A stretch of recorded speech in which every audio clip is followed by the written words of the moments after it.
Demikian pula nikmat kesehatan, nikmat umur, sehingga kita bisa mengerjakan ibadah yang agung, ibadah sholat Isya berjamaah. Dan mudah-mudahan Allah Subhanahu wa taala senantiasa memberikan keistiqomahan pada kita, istiqomah di atas ketaatan, istiqomah di atas kebenaran, istiqomah untuk mengerjakan amal soleh dan dijauhkan dari keburukan dunia, keburukan akhirat. Dan mudah-mudahan Allah mewafatkan kita semuanya dalam keadaan husnul khatimah. Bapak Ibu sekalian yang dimuliakan Allah, kita kembali melanjutkan pembahasan kita dalam pembahasan Sirah Nabawiyah, pembahasan perang Tabuk, sebuah perang yang diikuti Nabi SAW terakhir dalam kehidupan beliau. Peperangan yang besar, peperangan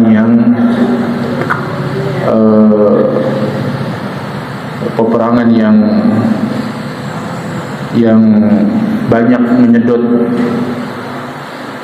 sumber daya, ya, karena perang Tabuk ini jauh, lokasinya jauh, sekitar 600 km dari Madinah ke utara, hampir menuju Syam, hampir ke arah Syam, dan terjadi pada musim panas. Perjalanan jauh, musim panas, dan musim panas itu di Madinah justru korma itu sedang berbuah, ya, sehingga susah sekali. Faktor penariknya kuat untuk tidak berangkat, faktor pendorongnya lemah, ya. Maka Nabi SAW betul-betul menyiapkan pasukan untuk perang Tabuk ini. Dan sebelumnya kita sudah pelajari bahwa perang Tabuk ini karena Nabi SAW mendengar bahwa orang-orang Romawi bekerja sama dengan kabilah-kabilah Arab di sekitar Tabuk, bekerja sama ingin menghancurkan Madinah. Maka Nabi SAW memperhitungkan kemudian untuk berperang melawan mereka jauh dari Madinah, yakni di Tabuk. Kemudian hadirin sekalian yang dimuliakan Allah Subhanahu wa taala, di antara kejadian pada perang Tabuk ini adalah di antaranya sebuah khutbah yang cukup panjang, yang Masya Allah penuh dengan pelajaran dan hikmah yang disampaikan oleh Nabi SAW. Walaupun sebagian ulama mendhaifkan beberapa kalimat-kalimat dalam khutbah ini, ya, namun kalimatnya secara umum maknanya benar. Nanti akan kita bahas satu persatu untuk pembahasan hari ini. Dan kejadian ini terjadi pada atau diriwayatkan oleh Imam Al-Baihaqi dalam Sunan beliau. Kata beliau, di antaranya meriwayatkan dari sahabat Uqbah bin Amir Al-Juhani. Kata beliau, kharajna ma'a Rasulullah sallallahu alaihi wasallam. Kami keluar bersama Rasulullah SAW fi ghazwati Tabuk, dalam peperangan Tabuk. Fastarqada Rasulullah sallallahu alaihi wasallam wa falam yastayqid hatta kanat asy-syams qida rumh. Maka Nabi sallallahu alaihi wasallam tertidur, mengantuk sekali. Ya, orang safar, ya, kita saja safar dengan kendaraan, ngantuk, capek, lelah, ya, apalagi Nabi Shallallahu Alaihi Wasallam pada masa itu tidak ada mobil, tidak ada bus, tidak ada apapun, dengan unta, dengan kuda, ya, maka beliau mengantuk sekali dan tertidur. Dan beliau juga belum bangun sampai matahari bersinar qidarum, itu setinggi tombak, dan ini sudah mulai panas. Baru kemudian Nabi Shallallahu Alaihi Wasallam terbangun. Kemudian Nabi SAW mengatakan pada Bilal, alam aqul laka ya Bilal, aqla'ana al-fajr. Bukankah sudah aku katakan kepada engkau wahai Bilal agar dibangunkan ketika fajar? Ya, Nabi SAW sebelum tidur pesan dulu sama Bilal, nanti kalau sudah fajar tolong bangunkan semuanya. Maka kata Bilal juga, ya Rasulullah, zahaba bi minan naum mithal ladzi zahaba bik. Kata Bilal, wahai Rasulullah, saya juga ngantuk seperti ngantukmu. Ya, kita semua yang nggak ada yang bangun, jadi kecapean, tidur, kemudian bangun sudah terbit fajar, bahkan bukan terbit fajar lagi, sudah panas, ya, sudah mulai untuk sholat duha. Kemudian kata Nabi Shallallahu Alaihi Wasallam, atau qala fantaqala Rasulullah Shallallahu Alaihi Wasallam min manzilihi ghairu ba'id. Maka Nabi Shallallahu Alaihi Wasallam pindah ya, di tempat yang tidak jauh dari situ. Kemudian beliau melaksanakan tsumma shalla wa sara baqiyatu yaumi wa lailatihi. Kemudian beliau sholat dan beliau bermalam dan menetap di tempat setelah pindahnya itu. Ya, jadi ini diantaranya ditakdirkan oleh Allah Subhanahu Wa Taala menjadi pelajaran bagi umatnya. Kalau mengalami yang seperti itu, yaitu bangun subuh kesiangan, maka apa yang harus dilakukan? Ya sudah, sholat subuh langsung. Walaupun ya sudah siang, sudah duha, begitu ya, sholat subuh. Dan mungkin ini terjadi pada seorang insan sekali-sekali, ya, sekali-sekali. Nah, tiap hari seperti itu, ada yang salah, ya. Kalau setiap hari bangun subuh di waktu duha, sudah ada yang salah, ya. Harus banyak-banyak istighfar. Nah, tidurnya harus diperhatikan. Syukur masih sholat, bagian ya sudah sholat di waktu itu tidak sholat lagi, ya. Sekali-sekali mungkin kita sapa sampai rumah, naik kendaraan baru sampai rumah jam 3, langsung ketiduran, tiba-tiba bangun sudah jam 8 misalnya. Kemudian ya sholat subuh pada waktu bangun, nggak ada yang bangun, semuanya capek, ya. Kalau sekali-sekali mungkin dan begitu. Tapi kalau sering seperti itu, ini perlu diatur pola tidurnya, ya. Perlu diatur pola tidurnya, perlu diatur, dibikin ini kan waker mungkin ya, alarm dan lain sebagainya, sehingga bangun, ya. Jangan tidur terlalu malam, ya. Minta pada Allah agar Allah mudahkan kita untuk bangun, bahkan bangun malam gitu ya, sebelum sholat subuh sehingga bisa sholat malam. Ala kulli hal, ini sebab terjadinya kemudian di tempat pindah itu Nabi Shallallahu Alaihi Wasallam berkhutbah yang panjang. Tadi para ulama ada yang mendhaifkan, atau banyak yang mendhaifkan hadis ini, hadis tentang atau konten khutbah Tabuknya, ya. Namun isinya betul, isinya baik, yang kita akan bahas insyaallah. Apa yang disebutkan atau apa kata Nabi Shallallahu Alaihi Wasallam? Hamidallahu ta'ala wa asna alaihi bima huwa ahlah. Kemudian Nabi Shallallahu Alaihi Wasallam berkhutbah, dan beliau berkhutbah hamidallah, memuji Allah dan menyanjung Allah Subhanahu Wa Taala, yang itu merupakan hak bagi Allah Subhanahu Wa Taala. Jadi Nabi biasa memulai khutbah dengan menyanjung memuji Allah, innal hamdalillah atau alhamdulillahirabbil alamin, atau kalimat yang semisalnya. Khutbahnya tidak harus khutbah Jumat, jadi ceramah, ya, khutbah ketika Nabi Shallallahu Alaihi Wasallam ingin menyampaikan ilmu kepada sahabatnya. Amma ba'du, kata Nabi SAW, amma ba'du, fa inna asdaqal hadithi kitabullah wa awthaqal umra kalimatut taqwa. Ini antara yang disampaikan Nabi Shallallahu Alaihi Wasallam. Yang pertama, fa inna asdaqal hadith kitabullah, sesungguhnya sebenar-benar perkataan adalah kitabullah. Ya, sebenar-benar perkataan adalah kitabullah. Ya, dalam Al-Quran Allah Ta'ala mengatakan dzalikal kitabu la raiba fih, itu adalah kitab yang tidak ada keraguan di dalamnya, tidak ada keraguan. Benar kitabullah. Benar apanya? Benar beritanya. Kalau ada berita benar, ya, tidak mungkin tidak benar. Tidak mungkin Allah berbohong, tidak mungkin Jibril berbohong, tidak mungkin Rasul berbohong. Demikian pula hukumnya, perintah dan larangannya, maka benar adanya.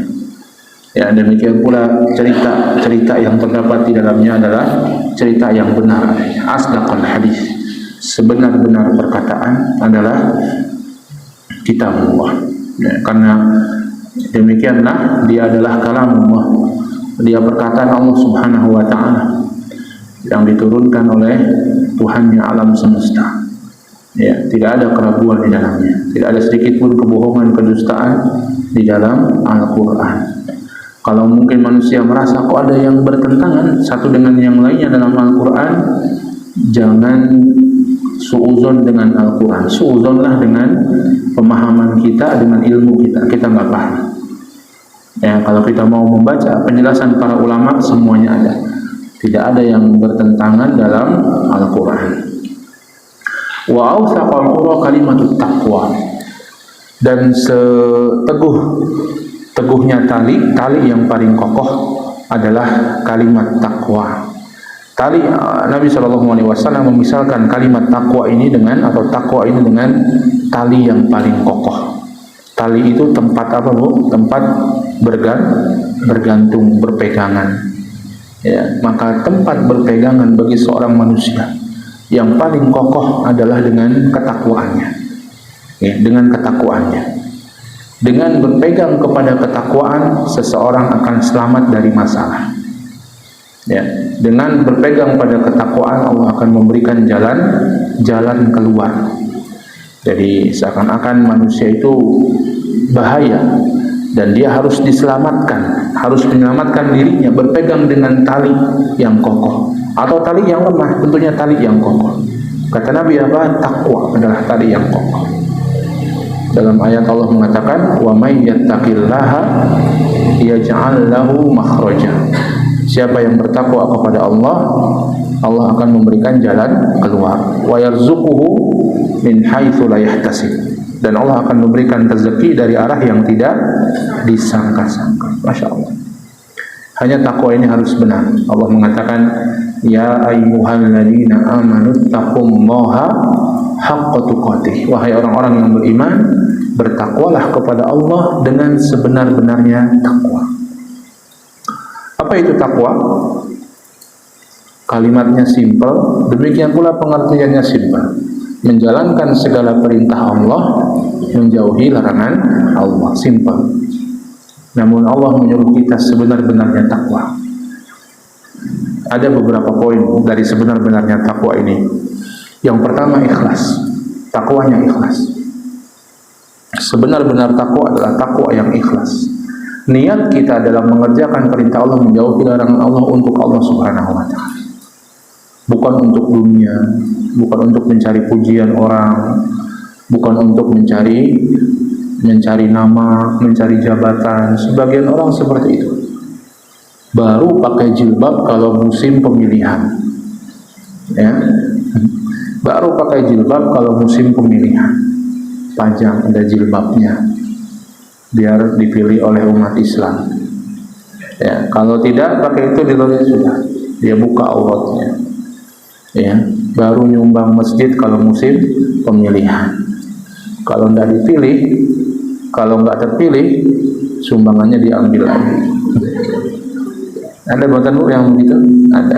Ya, takwa karena Allah, ikhlas karena Allah, salat karena Allah, zakat karena Allah, naik haji karena Allah. Jangan sampai naik haji kita ingin dapat pujian orang, ingin dapat sanjungan orang. Kayak Bali orang dipanggil Pak Haji, orang nengok. Ya. Angel-angel naik haji, larang-larang, nunggunya pinten tahun? Nunggunya sampai 20 tahun, 30 tahun. Biayanya mahal, susah, panas. Sampai balik tidak dipanggil Pak Haji, tidak dipanggil Bu Hajah. Ya, marah. Jangan. Karena Allah Subhanahu wa Ta'ala, ikhlas. Ini ketakwaan yang benar. Dan ikhlas ini akan membuahkan yang kedua, istiqomah. Takwanya istiqomah. Dia takwa bukan hanya di masjid saja, di luar masjid juga bertakwa. Karena Allah melihat dia di masjid, Allah melihat dia di luar masjid. Dia takwa bukan hanya ketika bulan Ramadan saja, di luar bulan Ramadan bertakwa. Karena Allah dan balasan siap menanti dia di bulan Ramadan dan di luar bulan Ramadan.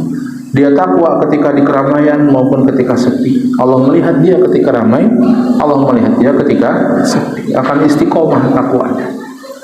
Terus menerus. Kemudian yang ketiga, berlandaskan ilmu. Takwa yang sebenarnya itu adalah takwa yang berlandaskan ilmu. Allah suruh kita sholat, berilmu bagaimana caranya sholat, belajar. Allah nyuruh kita zakat, berilmu bagaimana caranya zakat. Allah melarang kita dari perbuatan riba misalnya, pelajari apa itu riba sehingga kita tidak terjatuh padanya. Allah melarang kita dari ghibah, pelajari apa itu ghibah sehingga kita tidak terjatuh padanya. Berdasarkan ilmu. Ini takwa yang sebenar-benarnya. Kemudian yang keempat, yang terakhir, takwa yang sebenarnya yang dilakukan semaksimal mungkin. Fattaqullaha mastata'tum. Ya, kalau dia mengerjakan sholat maka dia akan maksimal, betul-betul, tidak malas-malasan, tidak kemudian sholatnya sekedarnya saja, ya, sholatnya asal ngebatalin saja sehingga ngebut sholatnya, tidak berpikir tumakninahnya, tidak berpikir sah atau tidaknya, yang penting ketok sholat. Ya, puasanya juga demikian. Maka orang yang bertakwa akan betul-betul menjalankan betul-betul puasa. Ya, tidak mau ada amal-amal yang merusak pahala puasanya. Ini takwa yang sebenar-benarnya. Yang pertama apa? Ikhlas. Yang kedua istiqomah. Yang ketiga berdasarkan ilmu. Dan yang keempat semaksimal, dengan semangat semaksimal kemampuan kita. Maka siapa yang bertakwanya demikian, inilah takwa yang wa may yattaqillaha yaj'al lahu makhraja wa yarzuquhu min haitsu la yahtasib. Siapa yang bertakwanya seperti itu dengan sebenar-benarnya takwa, Allah akan beri jalan keluar dan Allah akan berikan rezeki dari arah yang tidak disangka-sangka. Kemudian kata Rasulullah, wa khairal milali millatu Ibrahim, dan sebaik-baik millah niku agama, ya, agama adalah millatu Ibrahim, adalah millahnya Ibrahim, agamanya Nabi Ibrahim alaihissalam. Kenapa disebut Nabi Ibrahim alaihissalam? Karena beliau adalah bapaknya para nabi dan rasul, ya, dan beliau diantara para nabi yang membawa tauhid dan menegakkan tauhid dengan sekuat-kuatnya, ya, Nabi Ibrahim alaihissalam. Ya, Nabi Ibrahim punya anak Nabi Ishak dan Nabi Ismail. Dari Nabi Ismail inilah Nabi Muhammad SAW lahir. Dari Nabi Ishak lahir Nabi Yakub. Dari Nabi Yakub lahir 12 anak beliau. Dan dari beliau itulah semua para nabi dan rasul Bani Israil lahir. Nabi Musa, Nabi Sulaiman, Nabi Daud, Nabi Isa, semuanya keturunan Nabi Isa.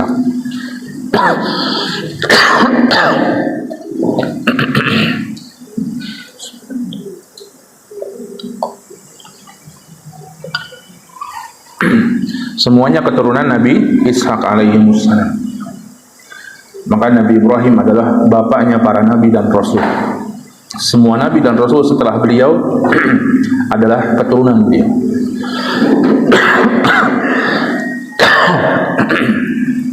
Wa khairus sunani sunnatu Muhammad. Kemudian kata Rasulullah, dan sebaik-baik sunnah adalah sunnahnya Muhammad. Sunnah itu jalan artinya. Secara bahasa artinya jalan. Sebaik-baik jalan bagi manusia adalah jalannya Nabi Muhammad sallallahu alaihi wasallam. Ya, maka tadi kita bertakwa pada Allah yang mengikuti jalannya Nabi Muhammad harus kita pelajari. Dan ini luar biasanya beliau. Tidak ada sosok di dunia ini yang silahkan kita buka semua, kita kuliti semua sisi kehidupannya dan kita akan dapatkan kebaikan. Tidak ada selain Nabi Muhammad SAW. Ya, ada manusia mungkin hebat dari sisi bisnisnya, di mana-mana bisnisnya, perusahaannya di mana-mana. Tapi ternyata kita lihat hubungan dia dengan keluarganya jelek. Ya, hubungan dia dengan teman-temannya jelek. Ada orang mungkin sebaliknya, hubungan dengan keluarga bagus, tapi tidak baik dalam hubungan dengan teman-temannya, tidak baik dalam hubungan dengan yang lainnya. Ya, begitu manusia, ada kekurangan dan ada kelebihannya. Tapi dengan Nabi Muhammad SAW silahkan kita kuliti semua kehidupan beliau, bahkan ibadah. Ya, jadi ibadah, jadi belajar menguliti kehidupan Nabi. Yang kalau kita mau menguliti kehidupan orang, yang kuliti dari kehidupan Nabi SAW. Kepolah terhadap kehidupan Rasulullah. Jadi ibadah buat kita, jadi pelajaran buat kita, dan semuanya akan kita dapati kebaikan. Bagaimana dengan keluarganya, bagaimana dengan sahabatnya, bagaimana dengan musuh-musuhnya, bagaimana dengan orang kafir, bagaimana beliau dengan ibadahnya, bagaimana beliau dengan bahkan dengan anak kecil, dengan orang yang lebih tua, dengan wanita, dengan hewan, dengan tumbuhan, ya semua kita bisa dapati dan kita jadikan sebagai petunjuk hidup. Ya begitulah Nabi Shallallahu Alaihi Wasallam Allah turunkan sebagai uswatun hasanah, sebagai apa? Uswah hasanah, teladan yang baik.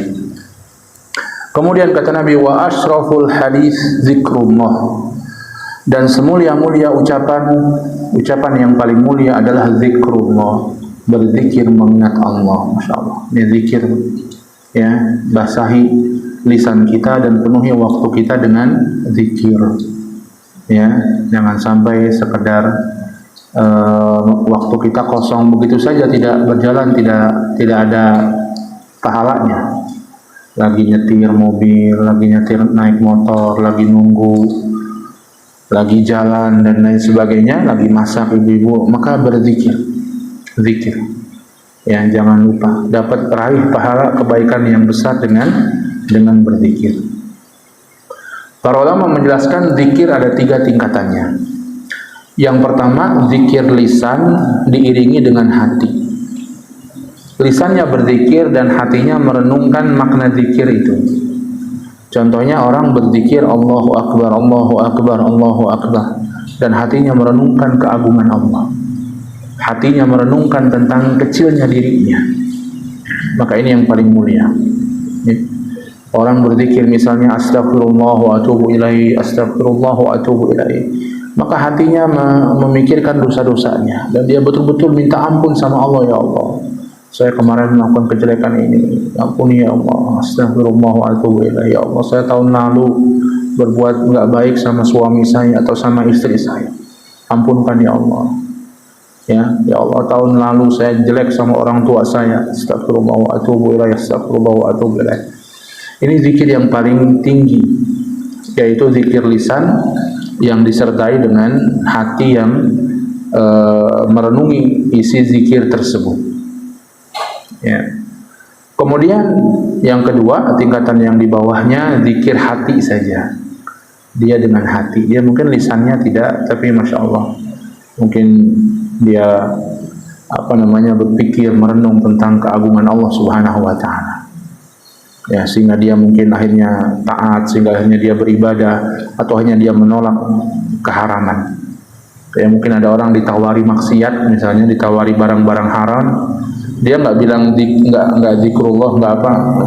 Kemudian ketika ditawari sama temannya, dia ingat Allah, walaupun mulutnya nggak ngucap apa-apa. Ini haram, saya ambil juga ini satu yang haram. Ditawari sogok gitu, uang suap misalnya, maka dia katakan maaf saya nggak mau. Ya walaupun di situ dia nggak melibatkan zikir apapun, tapi hatinya merenungkan, nggak mau, ini haram ini. Allah, kalau saya ambil Allah bakal menurunkan keburukan buat saya nggak mau. Maka dia tolak itu. Ya, zikir dengan apa? Hatinya saja. Yang ketiga, lisannya saja. Ini juga berpahala. Walaupun kadang mungkin hati kita lalai gitu ya, tapi tetap zikir dengan lisan saja berpahala. Walaupun kita lagi nyetir misalnya, kita lisan kita alhamdulillah, subhanallah, alhamdulillah, Allahu akbar, la ilaha illallah, subhanallah wa bihamdi, subhanallahil azim. Walaupun mungkin kita sambil melihat papan reklame diskon di mana gitu misalnya, kita melihatnya itu diskon lagi dibuka Superindo, diskon 50%, tapi sambil zikir subhanallah, Allahu akbar, la ilaha illallah, Allahu akbar, tetap berpahala. Ya, tetap berpahala, tapi tingkatannya paling rendah. Ya, jadi ini zikir asyraful hadis, ucapan yang terbaik, zikir mengingat Allah Subhanahu wa taala. Wa ahsanul qasasi hadzal Qur'an, dan sebaik-baik kisah Quran ini, sebaik-baik kisah adalah kisah dalam Al-Qur'an. Ya. Nahnu nazzalna 'alaika ahsanal qasas, dalam surat Yusuf, kami turunkan kepada engkau wahai Muhammad ahsanal qasas, sebaik-baik kisah, yakni Al-Qur'an, semua kisah dalam Al-Qur'an. Bayangkan semua kejadian di alam semesta, di masa lalu dan yang akan datang, Allah pilih sebagiannya. Kemudian Allah jadikan itu bagian dari Al-Quran untuk dibaca manusia dari diturunkannya Al-Quran sampai hari kiamat. Pilihan Allah. Maka kisah-kisah Al-Quran itu bukan sembarangan. Pilihan Allah. Semua kisahnya punya makna. Setiap kalimatnya, setiap katanya punya hikmah.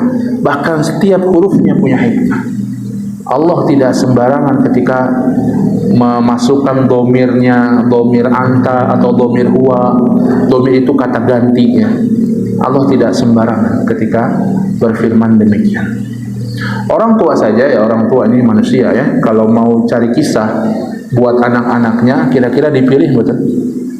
Dipilih ya, kan anak-anak senang didongengin. Orang tua cari buku dongeng, cari buku cerita, maka dia akan memilih mana ceritanya yang baik, mana ceritanya yang mudah dipahami anak-anak, mana ceritanya yang bisa anak-anak ambil pelajaran di dalamnya, mana ceritanya yang mengasyikkan untuk didengar, mereka pun senang. Milih ya, sehingga orang tua kalau mau pilih cerita buat anaknya, dia pilih-pilih. Kenapa? Agar anaknya bisa mengambil pelajaran dari kisah tersebut, dari dongeng tersebut, dari cerita tersebut ya. Jangan tiap hari kita ada, kalau kita zaman dulu kan ceritanya kancil terus, kancil colong timun, kasihan, terus digebukin terus kancilnya zoom ya. Ala kulli hal, begitu manusia, orang tua kepada anaknya, maka tentu Allah Subhanahu wa ta'ala, walillahil masalul a'la. Allah permisalannya lebih tinggi. Kisah dalam Al-Quran, kisah Nabi Yusuf, kisah Nabi Musa, kisah Nabi Adam, kisah Nabi Muhammad, kisah tentang Nabi Nuh, kisah Nabi Isa, dan seterusnya bukanlah kisah sembarangan ya, ada hikmah dan pelajaran yang besar di dalamnya. Semakin paham kita dengan Al-Quran, semakin kita bisa mengambil pelajaran besar dari Al-Quran tersebut, wabil khusus kisah-kisahnya. Nabi mengatakan wa ahsanal qasasi hadal Quran. Kisah terbaik adalah Quran ini. Kemudian kata Nabi SAW, wa khairul umuri awazimuha. Dan sebaik-baik perkara adalah awazimuha, azimah, yang disertai dengan keinginan kuat. Ini tafsiran pertama. Tafsiran kedua, awazimuha yakni farduha. Sebaik-baik perkara adalah yang wajib, perkara yang wajib. Ya, tafsiran kedua. Dua-duanya benar, bisa jadi ya. Sebaik-baik perkara adalah yang dikerjakan dengan azam, dengan tekad yang baik.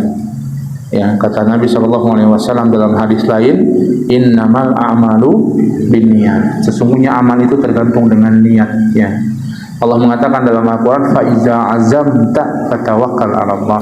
Kalau kamu punya keinginan baik, berazamlah, bertekadlah, kemudian tawakal kepada Allah, kerjakan. Dan akan diberikan keberhasilan sesuai dengan seberapa besar tekadnya ya.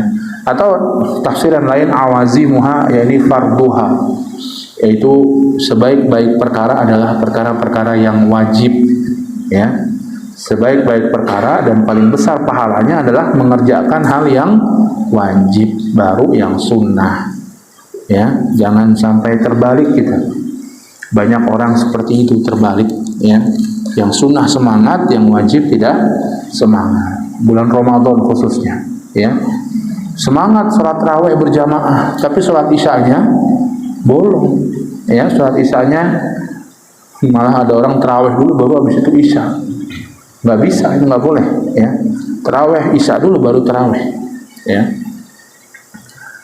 Jadi yang wajib jangan kita tinggalkan. Sebagian orang diantaranya misalnya nafkah kepada keluarganya sia-siakan, tapi kalau dengan teman-temannya royal ya, dengan teman-temannya royal, tapi keluarganya pelit dengan urusan keluarganya ya, tidak dicukupi ya. Maka ini juga diantara hal yang keliru, yang wajib. Maka kita harus tadi bertakwa, itu harus berilmu sehingga tahu, kalau bahasa sekarang, skala prioritas dalam beramal. Yang wajib dahulukan, kedepankan, prioritaskan, baru yang sunnah. Kalau nanti waktunya ada, kita ini semangat juga kerjakan yang sunnah. khairul umur awazimuha wa syarrul umuri muhdatsatuha. Kata Nabi, dan sebaliknya seburuk-buruk perkara adalah perkara yang muhdatsat, perkara yang diada-adakan dalam agama. Ya, ini perkara yang diada-adakan dalam agama. Ini sebagaimana hadis lain, fa inna khairul hadisi kitab wa syarrul umuri muhdatsatuha. Dan seburuk-buruk perkara adalah perkara yang diada-adakan dalam agama. Ya, diada-adakan dalam agama. Allah dan Rasulnya tidak mensyariatkan, tapi dia mensyariatkan dalam urusan agama. Nggak boleh kita. Ya, urusan ibadah, urusan agama sudah ada ketentuannya.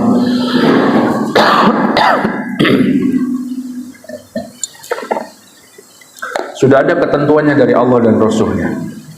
Jangan kita ubah-ubah lagi.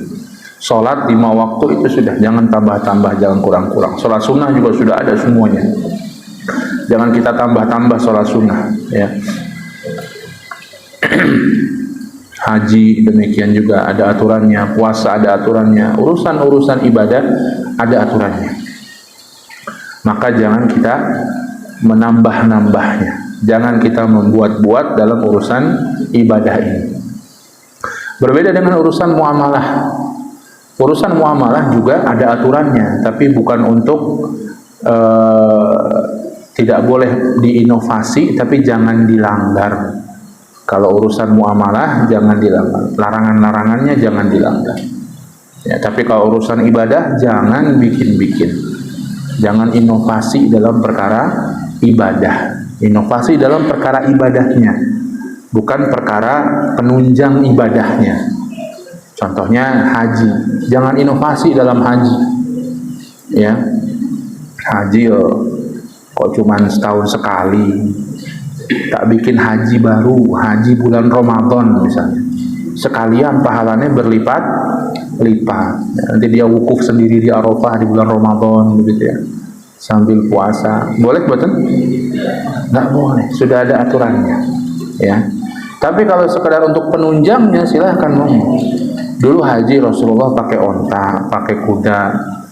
Kemudian ada kapal laut, pakai kapal laut. Sekarang ada pesawat, pakai pesawat.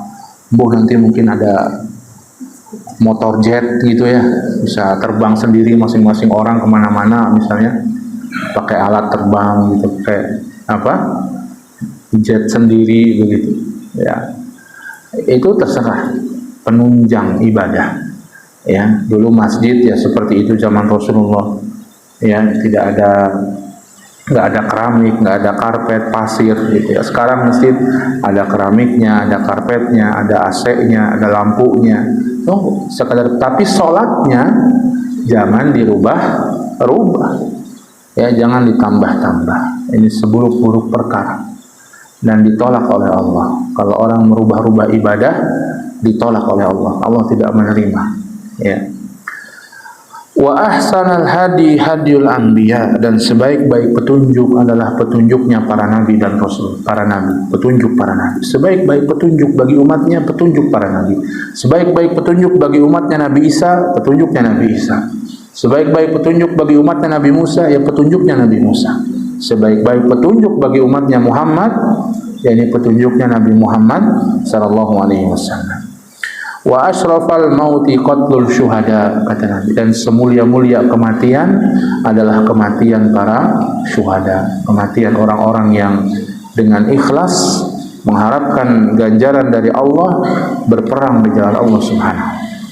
Itulah kematian yang mulia. Ya. Dan setiap kita mesti untuk berangan-angan ya, mati di atas kebaikan, mati dalam keadaan husnul khotimah. Ya mungkin sekarang susah ya mau perang gitu, nggak ada perang di negara kita, alhamdulillah aman. Tapi kita bisa berjuang dalam Islam, ya kita bisa berjuang dalam Islam, belajar menuntut ilmu, menyebarkan ilmu, menyebarkan dakwah, menyebarkan kebaikan. Ya, kita berharap pada Allah mati dalam keadaan seperti itu. Ya, mati dalam keadaan sedang ngaji, mati keadaan sedang ibadah, mati keadaan sedang berdakwah, mati keadaan sedang belajar, mati dalam keadaan sedang berwudu dan lain sebagainya. Tanda husnul khotimah. Kita tidak katakan itu memastikan, itu tanda mudah-mudahan. Itu adalah salah satu tanda kebaikan. Mati ketika sedang berbakti pada orang tua misalnya. Dia sedang mau silaturahim ke rumah orang tuanya, tengah jalan kecelakaan. Mudah-mudahan itu satu tanda yang baik, sedang dalam ketaatan kepada Allah Subhanahu wa taala. Wa a'mal ama ad-dhalalatu ba'dal huda. Dan separah-parah kebutaan, kata Nabi, ad-dhalalatu ba'dal huda. Orang yang sesat setelah mendapatkan petunjuk. Ya, bukan sekedar sesat nggak paham saja, tapi ini sudah paham, sudah pernah menjalankan Islam dengan baik, kemudian tersesat. Bahaya. Ya. Kalau orang nggak paham, tersesat, wajar. Ya, nggak paham, dia tidak tahu mana yang benar, tidak tahu mana yang salah, ya dia pilih jalan yang salah. Tapi kalau orang sudah paham kemudian tersesat, maka ini bahaya. Ya, karena itu adalah tanda bahwa dia condong kepada hawa nafsunya. Ya, karena yang menyesatkan kita dua, dari luar dan dari dalam. Dari luar itu syaitan, dari dalam hawa nafsu kita. Makanya kalau bulan Ramadan setan dibelenggu, tapi kok maksiat masih ada? Dari dalam hawa nafsu nggak dibelenggu. Ya, setan dibelenggu, tapi hawa nafsu tidak dibelenggu. Karena kuatnya hawa nafsu, maka orang masih maksiat. Walaupun kita lihat lemah, ya secara umum maksiat lemah di bulan Ramadan, karena setannya dibelenggu. Ya, karenanya kalau orang tersesat setelah mendapatkan petunjuk, setelah paham, inilah bahaya. Ini lebih buruk daripada orang nggak paham dan sesat. Ya, dua-duanya buruk, tapi orang paham sesat dan orang tidak paham tapi sesat itu lebih parah orang yang sudah paham tapi sesat. Ya, kita berlindung pada Allah dari kondisi seperti itu. Wa khairal ilmi manafa'. Dan kata Nabi SAW selanjutnya, dan sebaik-baik ilmu adalah yang bermanfaat. Jadi ilmu bukan hanya sekadar disimpan, tapi dimanfaatkan untuk diamalkan. Ya. Di antara doa yang diajarkan Nabi, Allahumma anfa'ni bima 'allamtani. Ya Allah, berikan aku manfaat kepadaku dengan apa yang Kau ajarkan kepadaku. Ya, yaitu ilmu yang bermanfaat, gimana diamalkan ilmu tersebut. Diamalkan, diajarkan, diamalkan, diamalkan. Orang tahu hafal pahala sholat malam, hafal mungkin hadis-hadisnya, tapi tidak diamalkan. Manfaat betul? Betul manfaat. Ya, dia tahu hafal keutamaan sholat malam, Nabi SAW sholat malam, para orang soleh sholat malam bisa diijabah doa kita, tapi enggak sholat malam. Manfaat betul? Betul. Ya, jadi ilmu yang terbaik adalah yang walaupun sedikit. Orang itu mungkin ada orang yang dia tahu sekedar tahu saja secara umum, oh salat malam itu manfaat. Dia nggak tahu hadisnya tapi tahu itu keutamaannya besar. Nabi SAW seperti itu diijabah oleh Allah dan dia melakukannya. Dengan ada orang yang paham mungkin hadisnya, paham dengan hafal bahkan hadisnya, tapi tidak melakukannya. Mana yang manfaat? Yang melakukan, walaupun ilmunya dia terbatas ilmunya, ya, yang satu dalam ilmunya tapi tidak diamalkan, ya, maka ini kita perlu ya mengamalkan ilmu yang kita pelajari, dan kadang di situ tantangannya, beramal itu tantangannya, ya. Kemudian Nabi SAW mengatakan wa khairul huda mattubi'a wa syarrul ama amal qalb. Dan sebaik-baik petunjuk adalah apa yang diikuti. Petunjuk terbaik adalah yang diikuti manusia. Petunjuk terbaik yang diikuti. Jadi ada yang menafsirkan Nabi bicara tentang Quran. Ilmu tentang Quran yang terbaik adalah yang diikuti, ini yang diamalkan. Ya. Wa syarrul ama amal qalb. Dan seburuk-buruk kebutaan buta hati. Orang buta hatinya ini jauh lebih parah dari sekedar buta matanya. Buta matanya ya, orang sudah buta matanya, tapi kalau dia bertakwa pada Allah, kalau dia bersabar, akan baik kehidupannya dunia akhirat, akan baik kehidupannya dunia akhirat. Tapi kalau orang sudah buta hatinya, buta mata hatinya, walaupun matanya sangat melihat dengan sangat tajam, maka rusak hidupnya dunia, rusak hidupnya akhirat. Dibutakan hatinya karena penuh dengan kemaksiatan dan keburukan yang dikerjakan. Nauzubillah. Dan ini seburuk-buruk kebutaan katanya. Kemudian nasihat Nabi yang lain, wal yadal ulya khairun minal yadis sufla. Dan tangan di atas lebih baik daripada tangan di bawah. Tangan di atas maksudnya apa? Orang yang memberi lebih baik daripada yang menerima. Sudah menerima dari atas mawon kita tak ambil. Bukan ya. Jadi ini memberi lebih baik daripada yang sedekah. Banyak kita memberikan kebaikan. Enggak mesti dalam bentuk harta. Boleh jadi dalam bentuk nasihat. Boleh jadi dalam bentuk kita bantu secara bantuan apa yang bisa dibantu. Kita bantu mungkin secara, ya boleh jadi harta juga, boleh jadi dengan ilmu kita beri. Kita jadilah punya mental untuk memberi pada sesama. Wa ma qalla wa kafa khairun mimma kathra wa alha. Kata Nabi SAW selanjutnya, sesuatu yang qalla, yang kecil, yang sedikit, wa kafa, dan bisa mencukupi, itu lebih baik daripada kathura wa alha, banyak dan melalaikan. Ya, ini wabil khusus dalam urusan harta. Allah mengatakan alhaqumut takatsur, sungguh telah melalaikan kalian, takatsur, alhaqum, ya, melalaikan kalian berlomba-lomba dalam urusan dunia, bikin kita lalai. Lalai dari apa? Lalai dari ibadah, lalai dari mengingat Allah, lalai dari mengingat akhirat, lalai dari ketaatan kepada Allah, lupa diri karena punya banyak kesibukan, karena punya banyak uang, karena punya banyak urusan, lupa akhirnya sama Allah. Ya, sedikit tapi mencukupi seseorang sehingga dia tidak lalai, sehingga dia tetap ibadah, ini lebih baik daripada banyak tapi melalaikan. Wa syarrul ma'dzirati hina yahdurul maut. Kata Nabi SAW selanjutnya, dan seburuk-buruk minta maaf ketika datang kematian. Minta maaf sama siapa? Sama manusia atau sama Allah.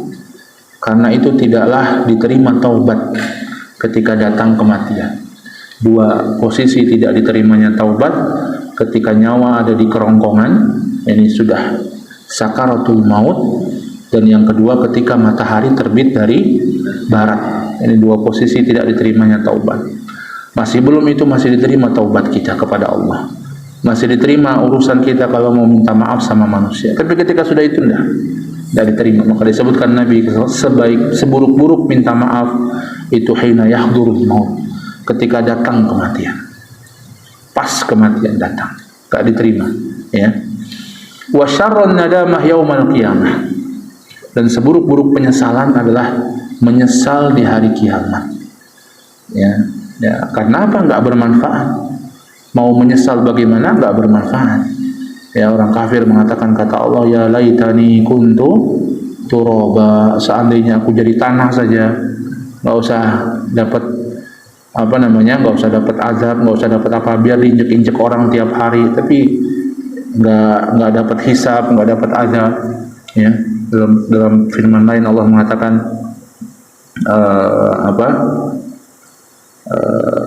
la asaddaqanna wa la akunanna minal mu'minin.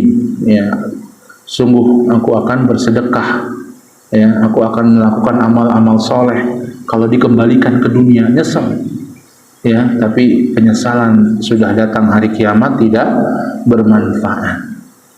Kapan menyesal bermanfaat? Ya, di dunia ini, ketika kita hidup, kita dosa, kita menyesal, kita nggak sempat berbuat baik, kita menyesal, manfaat. Ya, kemudian kita memperbaiki, kemudian kita akhirnya melakukan kebaikan, bermanfaat. Sudah hari kiamat, sudah masuk lubang kubur, ketemu malaikat, nggak manfaat lagi menyesal. Ya, tidak bermanfaat penyesalan. Seburuk-buruk penyesalan adalah penyesalan di hari kiamat. Kemudian Nabi SAW mengatakan, wa minan nasi man la ya'tis salata illa dubura. Di antara manusia ada yang tidak datang salat kecuali belakangan.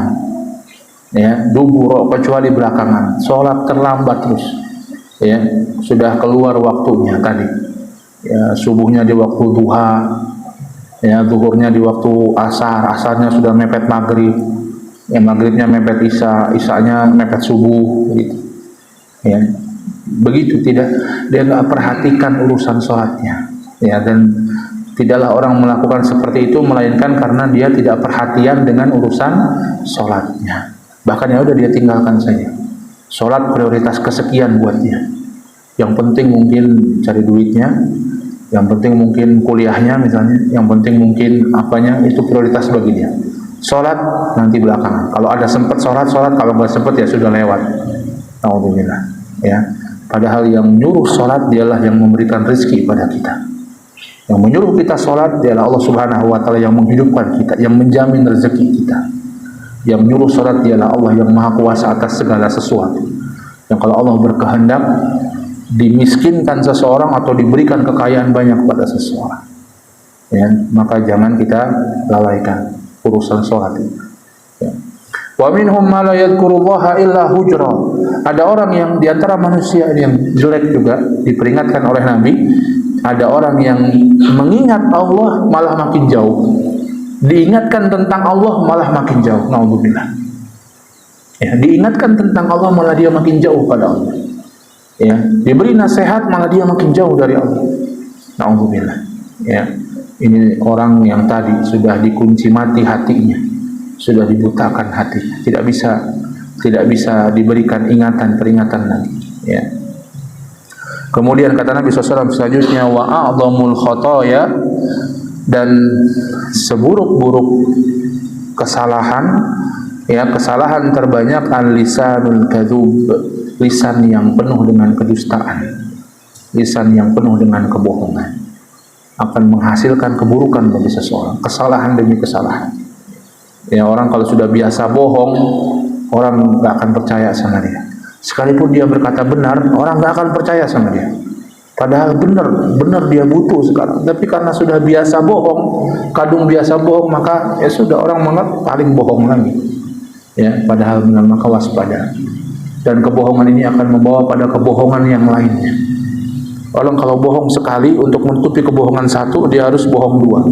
Untuk menutupi bohong dua, harus bohong tiga. Ya. Ada di mana, Mas? OTW, padahal belum mandi, ya, padahal belum mandi, baru bangun tidur. Dia bilang apa? OTW. Tanya lagi, sudah di mana? Aduh, macet jalan, padahal nggak macet. Ya, padahal dia baru mau berangkat, sudah di jalan, padahal macet. Begitu. Sudah di mana? Bentar lagi sampai, udah di gerbang, padahal masih jauh. Ya. Begitu, kebohongan satu akan membawa pada yang contoh yang ringan, ya, pada kebohongan berikutnya. Waspada. Ya, kadang jujur memang pahit, tapi insya Allah manis hasilnya. Bohong memang bisa menyelamatkan di saat itu, tapi secara jangka panjang dia buruk bagi seseorang, efeknya jelek efeknya. Apalagi kalau orang udah dicap pembohong, udah dipercaya sama orang, sudah ya, hancur nama baiknya dan sulit untuk memulihkan lagi. Wa khairul ghina ghinan nafs, sebaik-baik kekayaan hati, kekayaan jiwa, yakni qanaah, sifat merasa cukup dengan nikmat dari Allah Subhanahu wa taala, dengan dunia yang Allah berikan, merasa cukup. Ini bukan berarti seseorang kemudian tidak meningkatkan dirinya, tidak. Dia meningkatkan dirinya dalam kebaikan, dalam ketakwaan kepada Allah. Ya, tapi perkara dunia sudah, dia merasa cukup dengan apa yang diberikan oleh Allah. Diberi segini dia bersyukur, nikmat. Orang kalau sudah bisa banyak bersyukur, bisa merasa cukup, nikmat. Ya, dan Nabi mengatakan siapa yang di pagi hari dalam keadaan aman, ya, dalam keadaan aman, dalam keadaan sehat dan punya bekal makanan untuk satu hari itu, maka itulah orang yang diberikan kehidupan dunia. Masya Allah. Sehat, aman, nggak ada kekacauan di tempatnya, punya makanan satu hari. Manusia itu yang diperlukan. Ya, nggak perlu banyak-banyak, punya duit banyak tapi perang, nggak bisa dibeli apa-apa duitnya misalnya, susah. Punya duit banyak tapi sakit-sakitan, makan juga cuma bisanya bubur saja misalnya, makan gula sedikit diabetes, makan asin sedikit darah tinggi, makan daging sedikit asam urat, makan lemak sedikit kolesterol, duduk sedikit kesemutan, berdiri sedikit pegel, ya. Sudah hilang semua nikmatnya, ya. Maka begitulah manusia. Kalau jiwanya tidak kaya, maka sekaya apapun dia akan merasa miskin terus, ya. Wa khairuz zadi taqwa, sebaik-baik bekal adalah takwa. Bekal dunia untuk mencapai kebaikan akhirat, ketakwaan kepada Allah Subhanahu wa taala. Ini dari ayat Al-Qur'an. Wa tazawwadu fa inna khairaz zadi taqwa. Kata Allah tentang orang-orang yang berhaji, berbekallah wahai orang-orang yang mau naik haji. Ya, jadi safar ya harus ada bekal. Ya, safar itu harus berbekal. Dan Allah mengatakan sebaik-baik bekal adalah takwa. Baik bekal safar, takwa kepada Allah. Ya, kita safar takwa kepada Allah. Kita safar tetap melaksanakan kewajiban-kewajiban kita. Jangan sampai safar kemudian sholatnya bolong. Jangan sampai safar kemudian kita bermaksiat pada Allah ketika safar. Ya, karena orang mungkin safar, nggak ada yang kenal, kemudian dia hanya maksiat pada Allah. Ya, jangan sampai safar kemudian kita mengerjakan perkara-perkara yang haram dalam safar. Ya, takwa kepada Allah. Bekal safar dunia dan safar kita ke akhirat. Dan dunia kita ini safar, kita sedang safar di dunia ini. Safar menuju akhirat. Itulah ujung kehidupan kita, bukan di dunia ini. Di dunia ini ya sementara kita, 60-70 tahun selesai. Dan begitu cepatnya berlalu. Selasa baru kemarin semua urusan kita. Ya. Kemudian kata Nabi SAW selanjutnya, wa ra'sul hikmah makhafatullah, dan pokok hikmah adalah makhafatullah, takut pada Allah. Hikmah itu orang berilmu dan bisa melaksanakan atau bisa mengamalkan ilmunya dengan benar di situasi yang tepat. Itu hikmah. Jadi hikmah itu bukan sekedar berilmu plus. Berilmu dan bisa mengamalkan di situasi yang tepat. Orang kadang punya ilmu tapi tidak bisa mengamalkan di situasi yang tepat. Tahu ilmunya tapi tidak bisa mengamalkan pada saat yang tepat, atau bahkan salah dalam mengaplikasikan ilmu tersebut. Ya, maka hikmah adalah orang yang berilmu dan mengamalkan di situasi yang tepat. Dan kita perlu itu semua. Dan di antara yang perlu itu adalah pemimpin. Orang yang memimpin urusan apapun, ya. Pemimpin rumah tangga perlu hikmah. Pemimpin masyarakat, pemimpin masjid, pemimpin negara perlu hikmah. Berilmu dan paham bagaimana mengaplikasikan ilmu. Ya. Begitu kan Pancasila, begitu. Sila keempat itu apa? Kerakyatan yang dipimpin oleh hikmah, kebijaksanaan. Kerakyatan, rakyat itu dipimpin dengan hikmah. Hikmah itu dari bahasa Arab. Tidak ada artinya kecuali itu, ilmu dan mengamalkan dengan tepat, mengamalkan dengan benar. Dan apa? Nabi SAW mengatakan apa modalnya atau apa yang membuat seseorang, dan itu dari Allah, itu karunia dari Allah. Allah mengatakan yu'til hikmata man yasha wa man yu'tal hikmah faqad utiya khairan katsira, kata Allah. Allah memberikan hikmah pada hamba-hamba yang Allah kehendaki. Siapa yang diberikan hikmah, sungguh dia telah diberikan kebaikan yang sangat besar. Masya Allah, sangat besar. Itu karunia dari Allah. Bagaimana di antara mendapatkannya rahasianya ini? Ra'sul hikmah makhafatullah. Pokok hikmah, modal orang bisa mendapatkan hikmah, rasa takut pada Allah. Rasa takut pada Allah. Maka orang yang rasa takutnya pada Allah tinggi, Allah akan berikan ilmu pada dia, dan Allah akan memberikan petunjuk pada dia untuk mengaplikasikan ilmu tersebut dengan baik. Takut pada Allah. Sebaliknya, orang yang tidak takut, semakin kecil rasa takutnya pada Allah, bahkan kurang ajar sama Allah, ya, bahkan menentang Allah, maka sebaliknya Allah cabut hikmah dari dirinya. Mungkin dia berilmu tapi dia tidak hikmah. sehingga ilmunya diaplikasikan dengan salah, atau sama sekali dia tidak punya ilmu sehingga tidak mungkin berhikmah, ilmunya saja tidak punya. Ya. Ini masih banyak, ini kita sudah 1 jam ya. Untuk kita lanjutkan pada kesempatan yang akan datang ya, insyaallah ya. Ini masih ada separuh lagi yang disampaikan Nabi SAW. Kita ini kan sedikit, nanti sudah lanjutkan pada pekan depan atau bulan depan. Wa khairu ma waqara fil qulub al yaqin wartiyabu minal kufur, kata Nabi, sebaik-baik yang tertanam dalam hati adalah yakin. Tapi yakin bukan sekedar yakin ya. Orang sekarang sing penting yakin ya. Jangan gitu, yakinnya ada dasarnya dalam Islam, nanti kita akan bahas. Dan sikap ragu-ragu bagian dari kekufuran. Wan niyahatu min amalil jahiliyah, dan niyahah, meratap mayat ya, yang berlebihan, ini merupakan amal jahiliyah. Wal gulul min jassa jahannam, dan sifat gulul, khianat ya, ini adalah jembatan jahannam. Wal kanzu kayyun minan nar wa syi'ra min mazamiri iblis, kata Nabi, dan kanz yaitu simpanan harta, kanzun kayyun minan nar, satu api besi dari api neraka.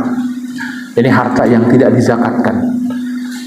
Wa syi'ra min mazamiri iblis, dan syair-syair ya jahiliyah itu mazamir iblis, seperti seruling iblis, kata Nabi.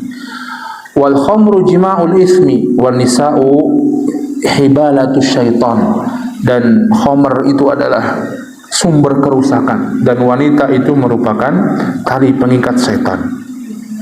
Wasyabab syu'batun minal junun, kata Nabi, dan kondisi pemuda, kondisi yang seperti orang gila ya. Kita lihat orang muda itu ambisinya banyak sekali ya, yang mungkin dia belum punya kemampuan sampai di situ. Wa syarrul maqasib kasbur riba, dan seburuk-buruk penghasilan adalah penghasilan dari riba. Wa syarrul ma'kal malul yatim, seburuk-buruk makanan makan harta anak yatim. Wasaidu man wu'idha bi ghairihi, dan orang yang bahagia adalah orang yang dinasehati, bisa dinasehati oleh orang lain, atau tafsiran lain, orang yang bahagia orang yang mengambil pelajaran dari orang lain. Wasyaqyu man syaqiya fi batni ummihi, orang yang celaka, orang yang ditakdirkan celaka dari perut ibunya. Wa innama yasiru ahadukum ila maudi arba'ati adra, dan setiap kalian itu tidak lain akan berjalan ke sebuah tempat yang isinya 4, yang ukurannya 4 hasta, ini kuburan. Ya, semua kita akan ke sana. Wal amru bi akhirih, dan urusan itu dilihat dari ujungnya bagaimana. Wa malakal amali khawatimuhu, dan demikian pula kesempurnaan amal dengan ujungnya. Wa syarrur riwayah riwayal kadzib, dan seburuk-buruk periwayatan adalah riwayat yang bohong ya. Wa kullu ma huwa atin qarib, dan semua yang datang akan dekat, akan pergi. Wasibabul mu'min fusuq wa qitalul mu'min kufrun, mencela orang beriman kefasikan, membunuhnya kekufuran. Wa aqlu lahmihi min maksiatillah, dan memakan dagingnya adalah maksiat pada Allah, daging orang-orang beriman, maksudnya ghibah. Allah sebutkan ghibah dalam Al-Quran, dikiaskan atau diibaratkan memakan daging saudara sendiri. Wa hurmatu malihi ka hurmati damihi, dan kehormatan harta seorang muslim seperti kehormatan darahnya. Gak boleh menumpahkan darah sesama muslim, gak boleh mengambil harta sesama muslim. Wa man yata'alla 'ala Allahi yukadzibhu, siapa yang sombong di hadapan Allah, bersumpah dengan sumpah bohong, Allah akan mendustakannya.